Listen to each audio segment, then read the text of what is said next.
ఎందుకంటే ఆయన ప్రెస్ మీట్లో మాట్లాడిన ఆవేశము, కనెక్షన్ లేని మాటలు, వాళ్ళు చేసిన తప్పులన్నీ ఆయనే చెప్పుకోవడము, అవన్నీ ఎదుటోళ్ళు ఇప్పుడు ఈ సంవత్సరంన్నర పాలన గురించి 2 సంవత్సరాలని చెప్పడం. ఆయన చెప్తూ డిసెంబర్ 9వ తారీఖు 2023 రాష్ట్ర ప్రభుత్వం ప్రమాణ స్వీకారం చేసింది. 2 వేసుకోడు కదా అని 2 ఏళ్ళు చేసిండు దీన్ని. ఎంత తొందరగా ఈ ప్రభుత్వం 5 ఏళ్ళు కంప్లీట్ చేయాలి, తాతాలాడుతుండు ముఖ్యమంత్రి కావాలని చిన్నబాబు. ఈ తాతాలాటంలో ఏది పడితే అది మాట్లాడుతుండు, సబ్జెక్టుకు సంబంధం లేకుండా. ముఖ్యమంత్రి గారి మీద విరుచుక పడితే తెలంగాణ ప్రజలు మళ్ళీ ఆయన ముఖ్యమంత్రి చేశాడని పిచ్చి ఆలోచనలో ఉన్నట్టుండు. మా సంవత్సరాల పాలన, మీ 10 సంవత్సరాల పాలన గురించి మనం ఇద్దరం మాట్లాడుకుంటే సరిపోదు. నీ 10 సంవత్సరాల పాలన గురించి తెలంగాణ ప్రజలు తీర్పిచ్చిరు, ఇంట్లో కూసబెట్టిరు. రేవంత్ రెడ్డి లీక్ వీరుడా, గ్రీక్ వీరుడా, అది నువ్వు కనుక్కోవాల్సింది మీ నాయన దగ్గర పోయి ఫామ్ హౌస్లో. గ్రీక్ వీరుడా, ఏ వీరుడు ఆయన చెప్తాడు. ఎందుకంటే ఆయన రేవంత్ రెడ్డి గారి దెబ్బకే కుదేలైపోయి ఫామ్ హౌస్లో పండుకున్నాడు మీ నాయన. 3వసారి ముచ్చటగా అధికారంలోకి వస్తాం, ఇంకొక 5-6 లక్షలు దోసుకుందామనే పిచ్చి ఆలోచన. తెలంగాణ ప్రజలు గుర్తించి తెలంగాణను కాపాడుకురు. ఇకపోతే ఇంకేమో చెప్తావు నువ్వు ముచ్చట. నీ గురించి రేవంత్ రెడ్డి గారు చిట్ చాట్లో మాట్లాడుతుండు. రేవంత్ రెడ్డి గారు నా మీద నేను సిగరెటే తాగా, నేను తెలంగాణ ప్రజలకు విజ్ఞప్తి చేస్తున్నా, మత్తు పదార్థాల జోలికి పోద్దని చెప్తున్నావు.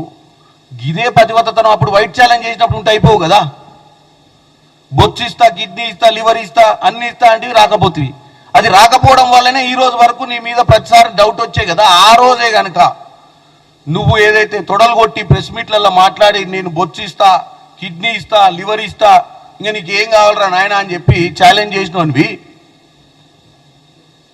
కొండా విశ్వేశ్వర రెడ్డి గారు, రేవంత్ రెడ్డి గారు నీ ఛాలెంజ్ని యాక్సెప్ట్ చేసి వచ్చిరు. మరి నువ్వు ఎందుకు రాలేదు? ఇప్పుడు వచ్చి నేను అలవాటు లేవు, నాకు ఈ దుర్వాలట్లు ఉన్నాయని ఓడంటుండు నీ స్నేహితులు. నువ్వు అంటావు ఆ దుబాయ్లో చనిపోయిన వ్యక్తికి నాకేం సంబంధం. మనం చిన్నపిల్లలనే మంచి స్నేహితులతో తిరగమని చెప్తాం ఇంటికాడ. నీతోటి తిరిగేటోడికి ఎవడన్నా నన్ను ఇరికిండు అనుకోండి, అందరికీ డౌట్ వస్తుంది మనకు కూడా గదే ఉందేమోనని. హైలైట్ పబ్ ఎవడు పెట్టించిండు ఆ కేదార్ తోటి? దుబాయ్లో పెట్టుబడులు పెట్టియమని చెప్పి దుబాయ్కి పంపించింది ఎవరు? ఇక్కడ దోసుకున్న ఆస్తులను దాచిపెట్టమని చెప్పింది ఎవరు? ఉట్టిగానే మాట్లాడదు. నా ఎమ్మటి ఇవ్వాలి. ఇప్పుడు 4-5 స్పోక్స్ పర్సన్స్ నాతో దగ్గరగా తిరుగుతారు. ఎవరైనా నాతో రోజు తిరిగే వ్యక్తికి ఏమైనా జరిగినప్పుడు డెఫినెట్గా అడిగేటోళ్ళు అడుగుతారు, ఏమైందా పాపం, నీకు దగ్గర ఉండే కదా, అప్పుడు అంతో పబ్బు పెట్టించినావు, బ్రహ్మాండంగా వ్యాపారాలు పెట్టించినావు, కొన్ని డబ్బులు ఇస్తే దాచిపెట్టమని కూడా తిప్పేటోని అని ఎటు పోయిందని అడుగుతారు కదా. మరి అడిగినప్పుడు ఆయన దగ్గర ఫోరెన్సిక్ రిపోర్ట్ ప్రకారం ఆయన రకరకాల డ్రగ్స్ తీసుకొని ఓవర్డోస్ అయి చచ్చిపోయినట్టుగా నిర్ధారణ జరిగినప్పుడు మరి కేసీఆర్ గారి స్నేహితులు, కేసీఆర్ గారికి అత్యంత సన్నిహితులు ఈ దౌర్భాగ్య పరిస్థితిలో చనిపోతే ఎవరికైనా డౌట్ వస్తుంది కదా, మన సర్కిల్ అంతా ఇంతేనా, మనం కూడా దాంట్లో ఒక భాగస్వామేనా అని అడగడంలో తప్పే ఉంది. మరి దాన్ని ఇప్పుడు మళ్ళా చెప్తున్నాడు బొచ్చు అని 5-6 సార్లు చెప్పిండు. ఆ బొచ్చిన తర్వాతనే అనిపించింది మధ్యాహ్నం మళ్ళీ 3 ఫుట్ మీకు మిలాకే అని.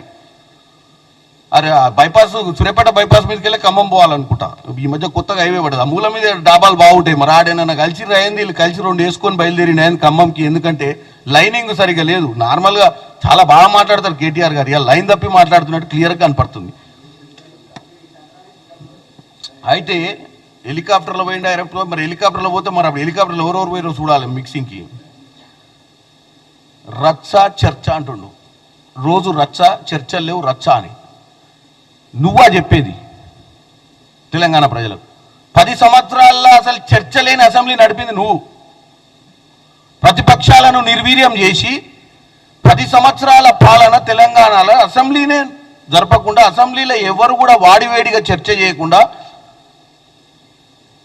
ఏ జీవోల గురించి చర్చ కాకుండా, ఏ జీవోలు మంత్రులకు కూడా తెలియకుండా రిలీజ్ చేసినటువంటి దరిద్ర పాలన, ఫామ్ హౌస్ పాలన, ప్రగతి భవన్ పాలన చేసి మీరు ఇప్పుడు మమ్మల్ని రచ్చ చర్చలు లేవు, ఓన్లీ రచ్చలే వీళ్ళకు ఒక అవగాహన లేదని చెప్పి నువ్వు తెలంగాణ ప్రజల ముందు మమ్మల్ని నిలదీసే ప్రయత్నం చేస్తున్నావు.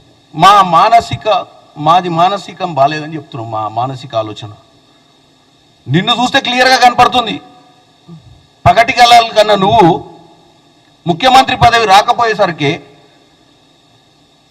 ఏడబడితే ఆడ ప్రెస్ మీట్లు, 3 పూటల ప్రెస్ మీట్లు పెట్టి నీ ఆనందం, నీ ఉత్సాహం. ఇలా ముఖ్యంగా నీ ప్రెస్ మీట్ చూసినప్పుడు మీరే ఒకసారి చూడండి. ప్రెస్ మీట్ చూసినప్పుడు ఒక కాగితం మీద రాసుకొని వచ్చిండు 5-6 సామెతలు. మొదలుపెట్టి 5 సామెతలు చదివాడు. ఏది కిందికి చూసుకుంటాడు అది. ఇక దాన్ని మస్తు జబ్బలు దరుచుకొని